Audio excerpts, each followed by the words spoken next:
Hi friends, welcome back to BP tasty Adda. ఇది వచ్చేసరికి white కర్బూజా అండి, అలాగే మస్క్ మిలాన్ అని కూడా అంటాము. మీరేమంటారనేది కామెంట్ సెక్షన్లో పెట్టండి. ఇప్పుడు దీంతో ఐస్ క్రీమ్ ఎలా చేయాలనేది ఇప్పుడు చూసేద్దాము. ఒక గిన్నెలోకి కొంచెం పాలు అయితే తీసుకోండి. నేనైతే 1/2 లీటర్ పాలు అయితే తీసుకుంటున్నాను. వాటిని చిక్కగా మరిగించాలండి.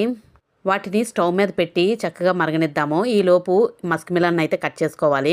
పైన క్యాప్ అనేది కరెక్ట్గా కట్ చేసుకోవాలండి. మనం అందులోనే ఐస్ క్రీమ్ అనేది వేసి మస్క్ మిలన్తోనే మనం ఐస్ క్రీమ్ తయారు చేస్తున్నాం కదా.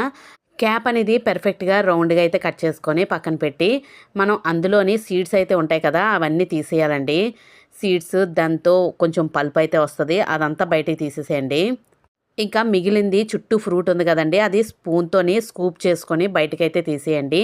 మనకి పండు తొక్క లేయర్ ఉంది కదా, ఆ లేయర్ని అలా పర్ఫెక్ట్గా వదిలేస్తే ఫ్రూట్ లేయర్తోనే ఐస్ క్రీమ్ మౌల్డ్ అనేది మనకి క్రియేట్ అవుతుంది అనమాట. చాలా బాగుంటుంది. చూసారు కదా, క్యాప్తోని పక్కన అయితే పెట్టుకున్నాను. ఇప్పుడు ఆ పల్ప్ అంతా వచ్చేసింది కదా. ఇప్పుడు పాలు అయితే పొంగుతున్నాయి కదండి. పొంగిన తర్వాత అలా చిక్కగా మరిగిన తర్వాత కొంచెం సరిపడినంత షుగర్ అయితే వేసుకోండి. మీరు ఎంత తినగలుగుతారో చూసుకోండి, మరీ ఎక్కువ కాదు, తక్కువే వేసుకోండి షుగరు, ఎలాగో ఫ్రూట్లో ఉంటుంది కదా. అలా చిక్కగా మరిగిన తర్వాత మనం ఇప్పుడు ఈ పల్ప్ ఉంది కదండి, మొత్తం అంతా పండులోని తీసింది, ఆ పలుపు గుజ్జు అంతా వేసుకొని మిక్సీ గిన్నెలోని మనం మరగబెట్టిన పాలు కూడా వేసుకొని చక్కగా మిక్సీ అయితే చేసేసుకోవాలి. ఇంకా వాటర్ అలాంటిది ఏం వేయకండి, చిక్కగానే ఉండాలి మనకి ఐస్ క్రీమ్కి. అందుకనే పాలు కూడా మరగబెట్టుకుంటున్నాము. ఇంకా ఈ ఫ్రూట్లోని దాని నిండా అయితే చక్కగా వేసేయండి.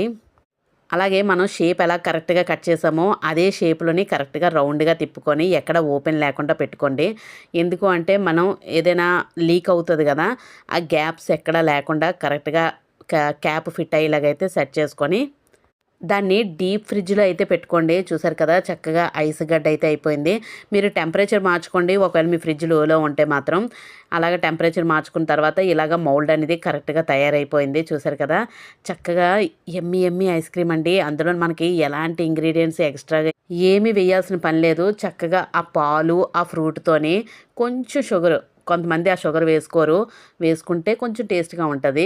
అలా వేసుకొని చక్కగా ఎమ్మి ఎమ్మి ఇలాగా ఫ్రూట్తోని డైరెక్ట్గా తినేసేలాగా ఎంత టేస్ట్గా ఉంటుందో తెలుసండి. ఈ సమ్మర్లోని ఇలాంటి చల్ల చల్లని ఐస్ క్రీము మీరు కూడా తప్పకుండా ట్రై చేసి మీకు ఎలాగొచ్చిందో కామెంట్ అయితే చేయండి. చూసారు కదా, ఐస్ క్రీమ్ అనేది చాలా గట్టిగా హార్డ్గా అయితే వచ్చింది. బయట ఇంకా మనం ఐస్ క్రీమ్స్ అస్సలు కొనాల్సిన పని లేదనమాట. ఇలాంటి ఐస్ క్రీమ్స్ మనం అన్ని రకాల ఫ్రూట్స్తోనూ ఇదే ప్రాసెస్లో చేసుకొని మంచిగా అయితే టేస్ట్ చేయొచ్చు ఇంట్లోనే. చూసారు కదా, చాలా చక్కగా అయితే ఐస్ క్రీమ్ వచ్చింది. మీరు కూడా మీ పిల్లలకి తప్పకుండా తయారు చేసి పెట్టండి. ఈ వీడియో నచ్చితే ఒక లైక్ అయితే ఇవ్వండి.